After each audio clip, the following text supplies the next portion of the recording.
Welcome back to the podcast, ladies and gentlemen. Thank you for joining me today. If you haven't already, guys, please like the video and subscribe. It does help. The algorithm helps me reach more people, help more people, impact more people. But guys, we are running through today how your inner work or lack thereof, your trauma, your wounds, just your inner shit is ruining your business and also your relationships. Because life is a mirror, and you guys may or may not have heard this before. I've used this quote many times. Life will present you with people and circumstances to reveal where you are not free and where you have not healed. And your business at its fundamental level, at the most sort of, cellular level, your business is an expression of you. It's an energetic expression of you.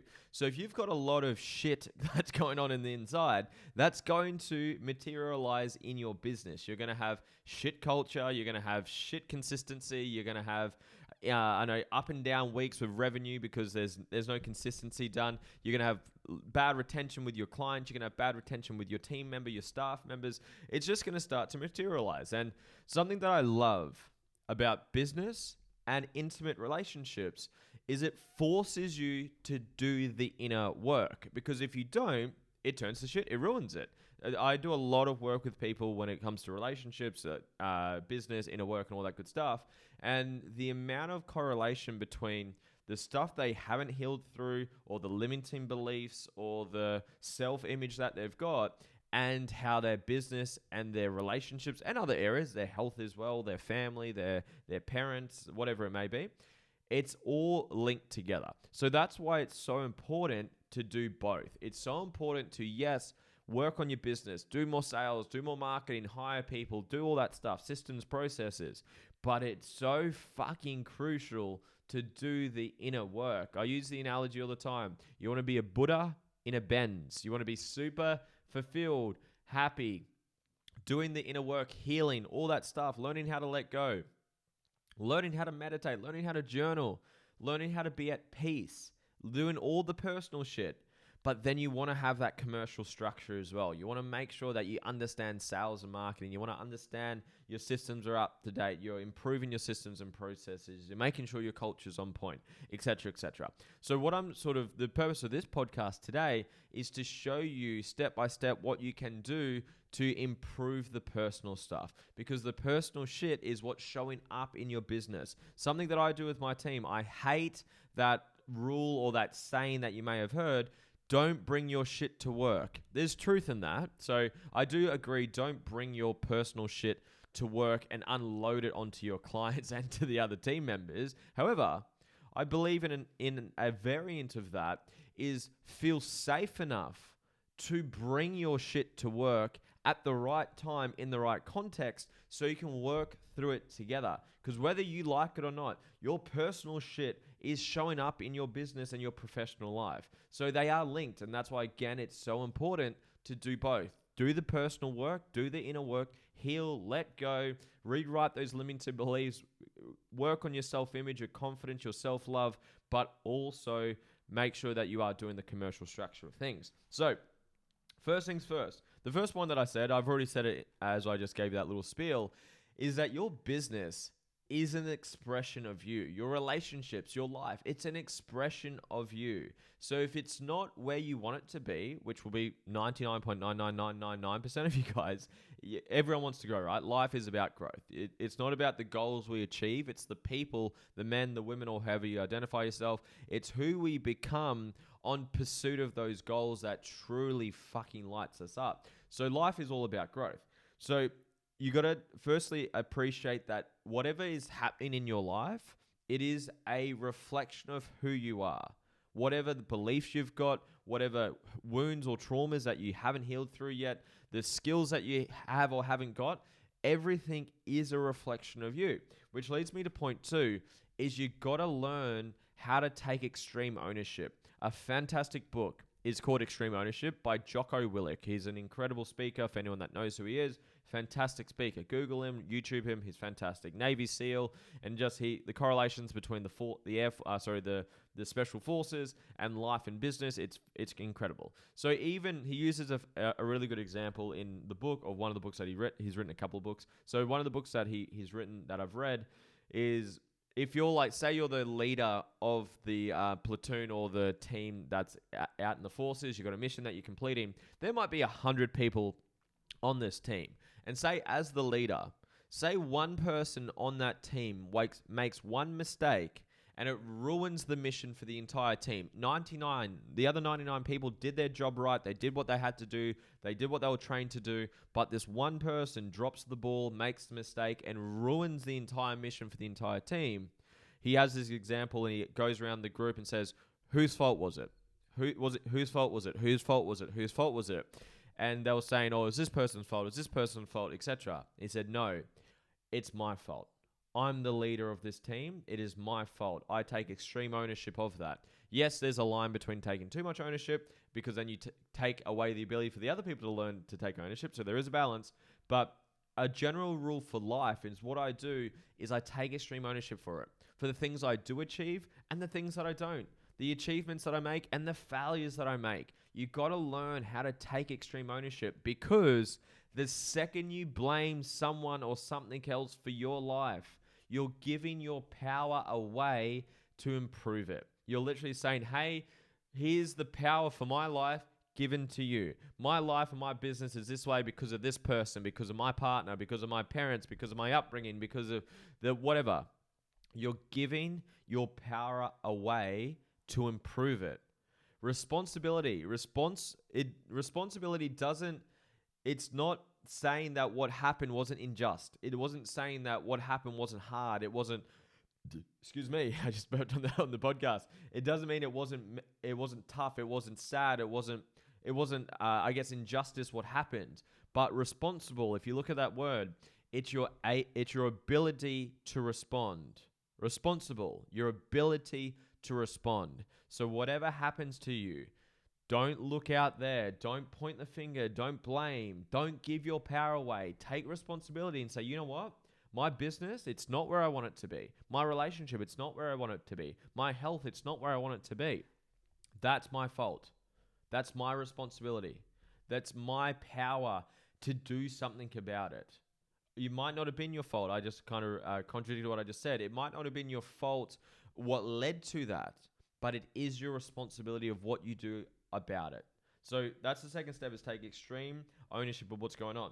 Third step is you want to identify, sometimes it's both, but you want to identify what is it that you're lacking right now. Because there's two areas. Success in life, it's 80% mindset, psychology, and it's 20% skills and mechanics. So it's like, let's use an example. Let's use losing weight, being fit and healthy. I haven't seen the recent numbers, but I've seen numbers of up to 60, 70, 80% of people that are overweight, that are not healthy, they're not full of energy, and they're, I think, obese. I'm not sure the actual statistics. I haven't seen it in a long time. I've come from the fitness industry, but I know it's not great. Overall, the health of the majority of the world is not fantastic. Now, let's have a look at that. Is the skill of how to be healthy that fucking complicated? Is it so hard to learn? Is it so...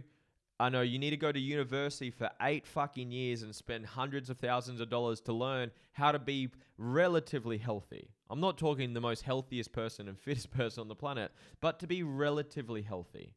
To eat good food, to drink some super greens like I am on here right now, to go to the gym and do some exercise, or go for a fucking run, or do some basic, stop eating McDonald's, stop eating fast food. Is the skill of how to find that information so fucking complicated? Depending where you live, there might be 5 gyms within running distance of your house. The skill of how to be healthy is simple as shit. Jump on Google. Jump on ChatGPT if you've played around with that recently. The skill of how to do it is fucking simple. It's so simple. I've come from the fitness industry. These are the old 5 steps I used to use with my clients. Number 1, get your calories and protein intake correct. And also micronutrients, etc. 2, train hard. And it doesn't matter about the style of training, the training that you enjoy. If you've got specific goals for training, of course it is. We're getting into the fitness right now. But train hard. I forget the other steps. 3 was drink a lot of water. 4 was stay around the right people for motivation and accountability. And 5, I think it was track your results so you know how you're going with it. But how to do it is simple.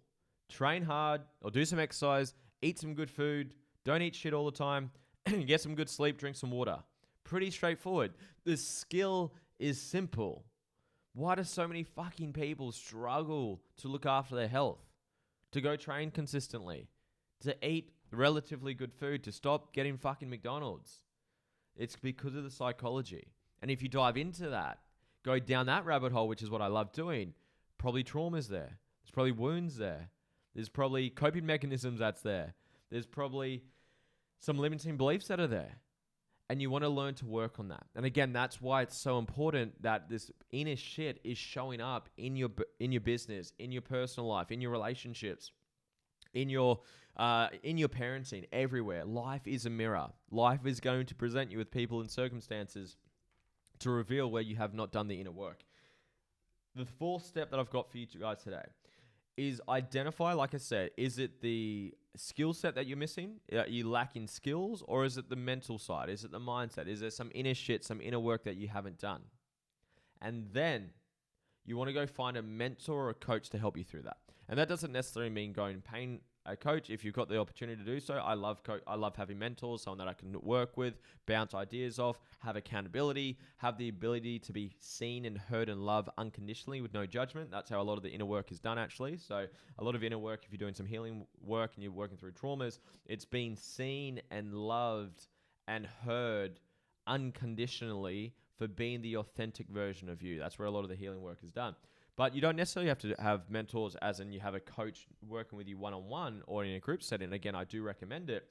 But you could get books. You can see behind me if you're watching the video. There's 5 or so books behind me. There's Google, there's YouTube, you're watching a podcast right now. There's content out there to learn this stuff. So go find the people that you resonate with. This is how I learn anyways. I'll give you a bit of a insight on how I learn. Is I identify the part that I'm not where I want it to be. So again, whether it's personally, so you know what, I'm getting triggered all the time. My relationships are not great. My confidence is not great. My self-worth is not great. My mental and emotional state is not great. Great. That's the deficiency that I've got.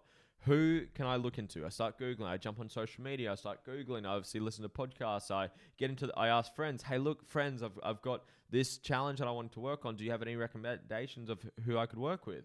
I find someone that I really resonate with. I watch their content online. I order their book if they have a book. So I like to read their book. I listen to their podcast as well. Then if I feel drawn to working with them, whether it's they might run events or they might have one-on-one mentorship, or they might have group mentorship or online courses or masterminds, etc., I'll then dive into that. But I'm constantly looking to fill the gaps that I have. Again, whether it's mentally, psychologically, or skill set. Like right now, I kind of dance between the two. I generally have a bit of sort of practical business stuff that I'm learning, and then I have some mental and emotional stuff that I'm learning as well. So those are the 4 steps I'm giving you guys for today to improve your business, to improve your relationships, to improve your quality of life overall. Is to understand that life, business, relationships is an expression of you. If you've got some inner turmoil and some inner chaos, some inner conflict, some inner wounds that haven't been worked on, that's going to materialize in your business, in your relationships, in your friendships, in your health, in your life as a whole. Second step, take extreme fucking ownership. As soon as you blame someone else or something else for your circumstances, you're giving your power away to do anything about it. 3, identify if it's a skill set or if it's a mindset, mental, inner work stuff that needs to be worked on. It can be both. It is often both. There's always learning and growth to be had. And then 4, find a mentor, a coach, or someone that can guide you in that area, whether it's their books, whether it's their podcasts, whether it's their courses, whether it's their mentorship. Maybe they do weekend events. Maybe they have online programs, whatever it may be. You do those 4 things, guys, you will improve your business, your relationships, your friendships, and your quality life as a whole. If you got value from this, guys, and if you're ready to work and invest into yourself and you're inspired to work with me, and just an FYI, I am not the right fit for everyone. I have strategy calls. I'm going to offer you one right now. On some of my strategy calls, I identified that this person or I am the wrong fit for each other. We are not aligned and we don't work together. So maybe we are, maybe we're not. If you're interested in working on yourself personally, professionally, psychologically, whatever it may be, I've got a link below. It's a free strategy call with me. It's literally with me. We jump on a free call for 30 minutes to identify the limiting beliefs or the roadblocks or whatever's stopping you from leveling up in life. And I show you how to level up in those areas, okay? I look forward to connecting with you. The link is down below. If you got value from this podcast, like the video, please. Subscribe if you haven't already. Share it with a friend. I love you guys. Have a fantastic day. I'll speak to you soon. See ya.